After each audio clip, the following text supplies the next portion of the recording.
पिछले क्लास में हम लोगों ने हिंदू मैरिज एक्ट 1955 का चैप्टर 2 पढ़ा, जो सेक्शन 5 से शुरू होता है।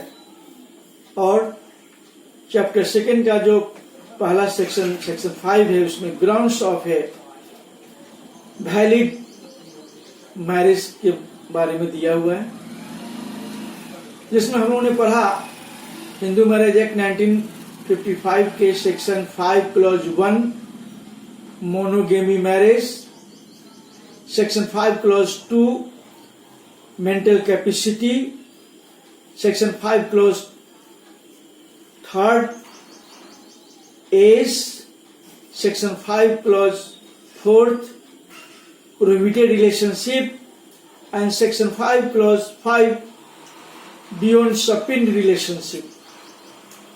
So these are the grounds of a valid Hindu marriage under Hindu Marriage Act 1955, जो हम लोगों ने पिछले क्लास में पढ़ा। और हम लोगों ने ये भी देखा कि किस तरह से मोनोगेमी के वायलेशन करने पर मैरिज वॉइड होता है। सेक्शन 17 के अंतर्गत पनिशमेंट दिया जाता है, और पनिशमेंट जो दिया जाता है मोनोगेमी के वायलेशन में, वो इंडियन पेनल कोड के सेक्शन 494 और 495 के अंतर्गत दिया जाता है। सारी बातों को हमने पिछले क्लास में देखा। इसी तरह से हम लोगों ने मेंटल कैपेसिटी के बारे में भी देखा,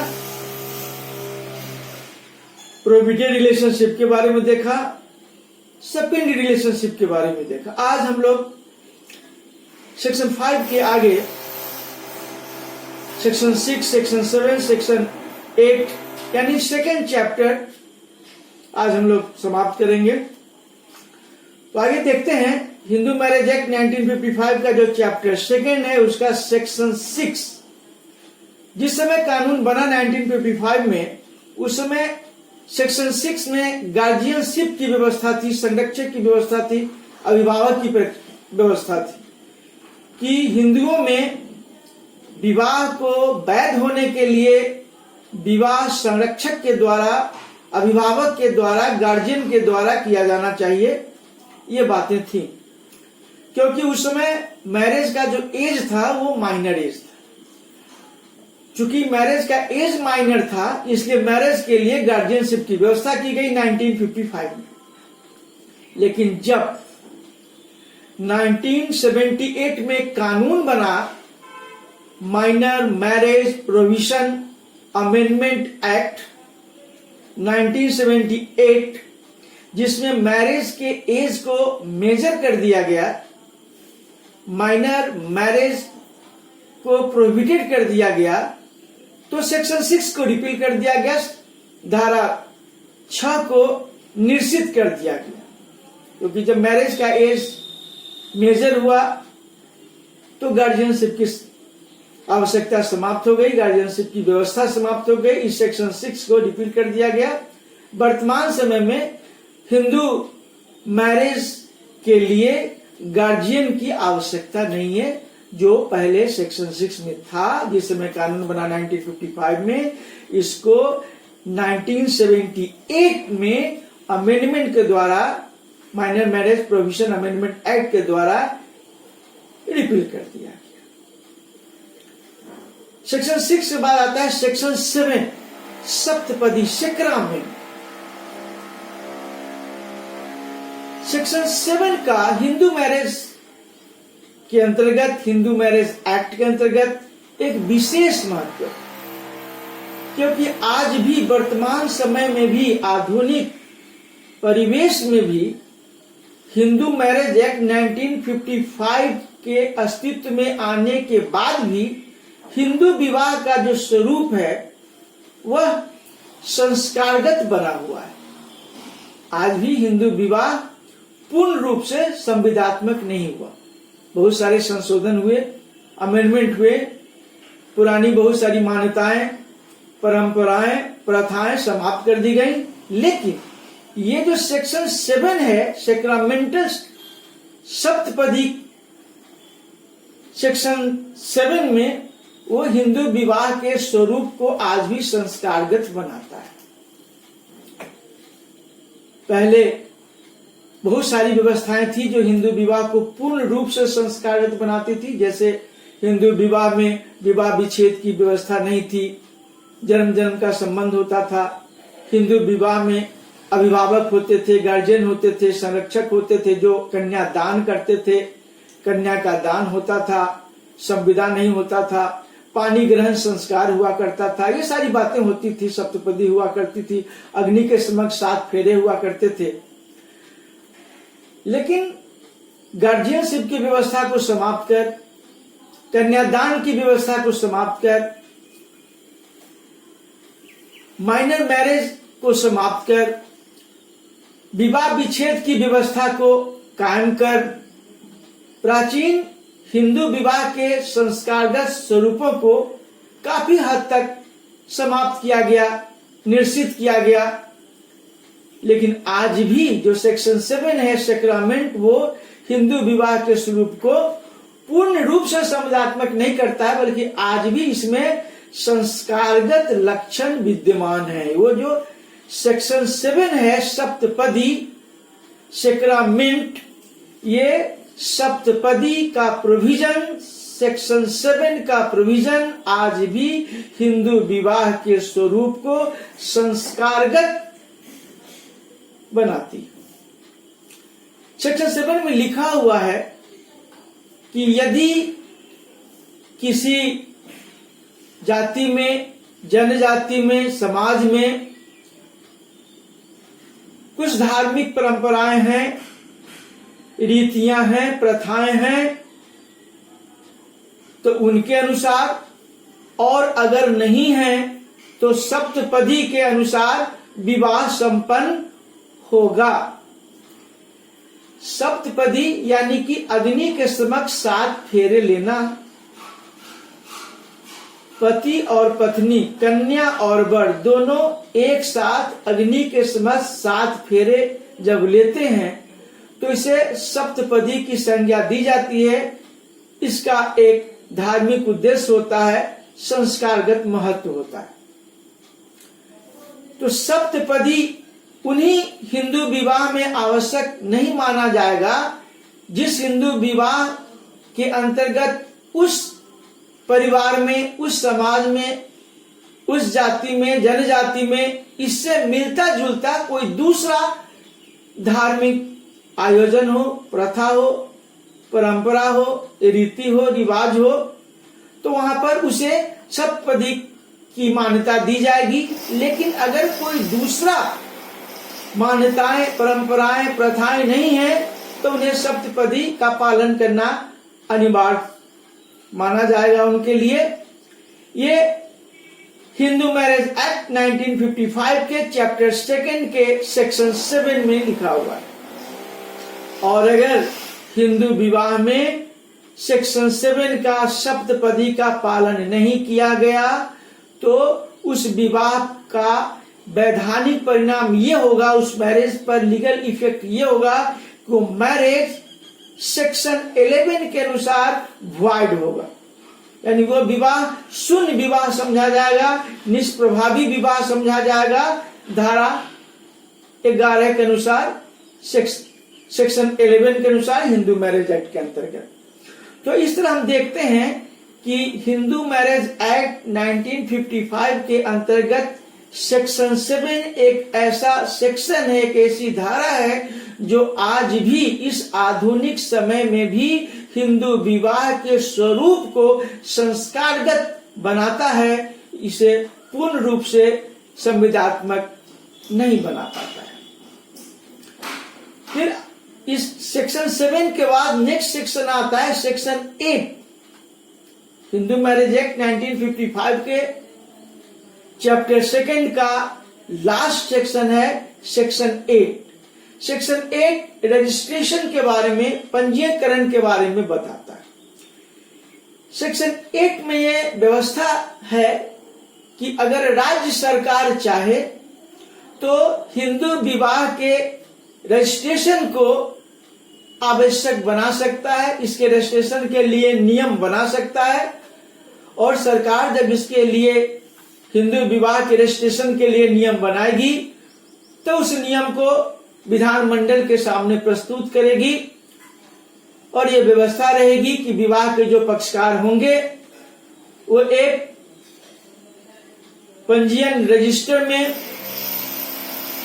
विवाह के बारे में पंजीकृत करेंगे और जो रजिस्ट्रार होंगे वो आवेदन पर उस प्रविष्टि को, उस रजिस्ट्रेशन के रजिस्टर में जो बातें लिखी हैं उसे उस पक्षकार को प्रदान करेंगे। उसके लिए जो फीस निर्धारित होगी उस फीस लेने के पश्चात उसे प्रदान करेंगे और वो सर्टिफिकेट रजिस्ट्रार का वो प्रमाण पत्र उस विवाह के वैधता के बारे में, उस विवाह के वैलिडिटी के बारे में, उस विवाह के अस्तित्व के बारे में कि कोई भी पक्षकार उस विवाह से इनकार न कर सके, इसके लिए उस दस्तावेज को, उस प्रमाण पत्र को साक्ष्य के रूप में स्वीकार किया जाएगा। न्यायपालिका एविडेंस के रूप में, साक्ष्य के रूप में, डॉक्यूमेंट्री एविडेंस के रूप में, दस्तावेजी साक्ष्य के रूप में उसे स्वीकार करेगी। यह व्यवस्था सेक्शन 8 में किया गया। लेकिन उसमें यह भी बात लिखी गई कि अगर किसी हिंदू विवाह का रजिस्ट्रीकरण नहीं हुआ, रजिस्ट्रेशन नहीं हुआ, तो रजिस्ट्रेशन नहीं होने की वजह से उसका विवाह शून्य नहीं माना जाएगा, उसके विवाह के वैलिडिटी पर कोई लीगल इफेक्ट नहीं होगा। हाँ, राज्य सरकार उसके लिए जुर्माने की व्यवस्था कर सकती है, लेकिन रजिस्ट्रेशन के अभाव में उस विवाह की वैधता पर कोई बुरा प्रभाव नहीं पड़ेगा, उस पर कोई लीगल इफेक्ट नहीं होगा, उसे वैध माना जाएगा। यह व्यवस्था है सेक्शन 8 में। तो इस तरह हम देखते हैं कि हिंदू मैरिज एक्ट 1955 का जो चैप्टर 2 है उसमें सेक्शन 5 में grounds of a valid marriage दिया हुआ है। सेक्शन 6 में गार्जियनशिप की व्यवस्था दिया हुआ था, जिसे रिपील कर दिया गया, निश्चित कर दिया गया 1978 में। सेक्शन 7 में सेक्रामेंटल ग्राउंड है, सेक्रामेंटल प्रोविजन है, संस्कारगत बातें हैं। और सेक्शन 8 में रजिस्ट्री की बातें हैं, रजिस्ट्रेशन की बातें हैं। तो सेक्शन 5 से लेकर सेक्शन 8 तक ये जो धाराएं हैं विवाह से, हिंदू विवाह से संबंधित महत्वपूर्ण धाराएं, ये सब हिंदू मैरिज एक्ट 1955 के चैप्टर 2 में वर्णित है, उद्धृत है, उसमें लिखी हुई है। इसके बाद हिंदू मैरिज एक्ट में तीसरे अध्याय में यानी चैप्टर 3 में 2 ही सेक्शन है। हिंदू मैरिज एक्ट 1955 के चैप्टर 3 में सिर्फ 2 सेक्शन है, सिर्फ 2 धाराएं हैं, सेक्शन 9 और सेक्शन 10। सेक्शन 9 जो है वो रेस्टिट्यूशन ऑफ कंजुगल राइट के बारे में बताता है और सेक्शन 10 जो है वो जुडिशियल सेपरेशन के बारे में बताता है। दाम्पत्य अधिकारों की पुनर्स्थापना, दाम्पत्य अधिकारों की पुनर्स्थापना के बारे में हमें धारा 9 बताता है और न्यायिक पृथक्करण जुडिशियल सेपरेशन के बारे में हमें धारा 10 बताता है, सेक्शन 10 बताता है। सिर्फ सेक्शन 9 और 10 2 ही सेक्शन है चैप्टर 3 में हिंदू मैरिज एक्ट 1955 के अंतर्गत।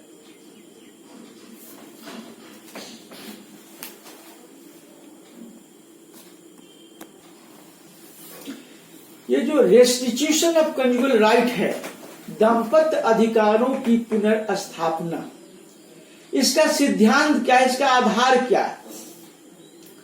हम सभी जानते हैं कि जब विवाह वैध होता है, जब मैरिज वैलिड होता है, लीगल होता है, तो विवाह के दोनों पक्षकारों को, पत्नी को भी और पति को भी, दोनों पक्षकारों को एक दूसरे के प्रति वैधानिक अधिकार प्राप्त होता है और वैधानिक कर्तव्य आरोपित होते हैं। वैध विवाह में legal rights and legal responsibility, legal duties विवाह के दोनों ही पक्षकारों के ऊपर आते हैं जब विवाह वैध होते हैं, जब वैलिड मैरिज होता है। अब अगर विवाह के बाद कोई भी पक्षकार, कोई पार्टी अपने उस वैवाहिक कर्तव्य का पालन नहीं कर रहा हो, अपने वैवाहिक कर्तव्य की अवहेलना कर रहा हो, जिससे दूसरे पक्षकार का जो अधिकार है, वैवाहिक अधिकार है, विवाह संबंध से जो उत्पन्न पति या पत्नी होने की हैसियत से जो उसे वैवाहिक अधिकार प्राप्त हुए हैं, उसकी जब अवहेलना होता है तो कोई भी पक्षकार न्यायालय में जा सकता है। तो सेक्शन 9 ये व्यवस्था करता है कि विवाह के फलस्वरूप उत्पन्न वैवाहिक अधिकारों की जब अवहेलना हो तो उससे प्रभावित जो पक्षकार होंगे वो न्यायालय में सेक्शन 9 के अंतर्गत आवेदन दे सकेंगे, पिटीशन फाइल कर सकेंगे।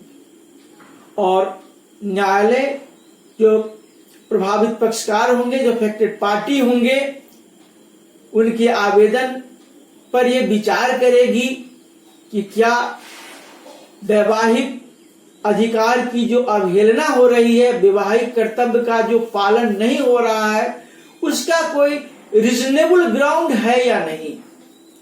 अगर विधि सम्मत कोई आधार है, अगर उसका रीजनेबल ग्राउंड है या रीजनेबल ग्राउंड उसका कोई नहीं है, विधि के विरुद्ध वो कार्य संपादित हो रहा है, उसकी अवहेलना हो रही है, कर्तव्य का पालन नहीं हो रहा है, तो वैसी स्थिति में वो पक्षकारों को न्यायालय में उपस्थित होने के लिए सम्मन इश्यू करेंगे और दोनों पक्षकारों को सुनने के बाद वो अपना आज्ञप्ति देंगे, जैसी परिस्थिति होगी उसके अनुसार। इस मामले में बहुत सारे जुडिशियल डिसीजंस आए हैं।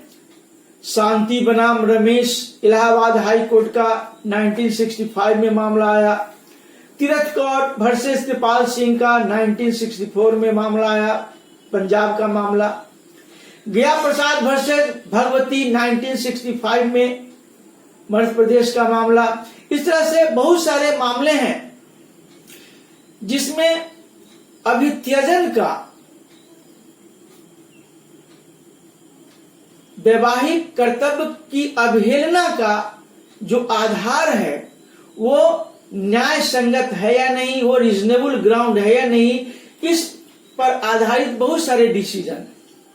लेकिन सामान्य तौर से ये माना गया है कि अगर कोई भी पक्षकार नौकरी कर रहा है, नौकरी करने के वजह से अगर उसकी दूरी है तो उसे अभित्यजन नहीं कहा जा सकता। न्यायालयों के निर्णय में ये बातें आई हैं कि पति और पत्नी में प्रेम का संबंध होना चाहिए और प्रेम संबंध के लिए दूरियां और नजदीकियां माने नहीं रखती। एक छत के नीचे रहने वालों के बीच भी मतभेद हो सकता है, दूरियां बढ़ सकती हैं, तनाव हो सकता है और दूर दूर रहने वालों के बीच भी प्रेम प्रगाढ़ हो सकता है। एक दूसरे के लिए चिंता, एक दूसरे के लिए परेशानी हो सकता है। इसलिए पास रहना और दूर रहना अभित्यजन का आधार नहीं है, बल्कि पक्षकार एक दूसरे के बारे में कितना ख्याल रखता है, एक दूसरे को कितना अपने अधिकार, अपने कर्तव्य का पालन कर पाता है, अभित्यजन के आधारों के संदर्भ में न्यायपालिका प्राइमा फेसी इसे देखा करती है। अब इसके आगे हम लोग अगले क्लास में देखेंगे। Thank you.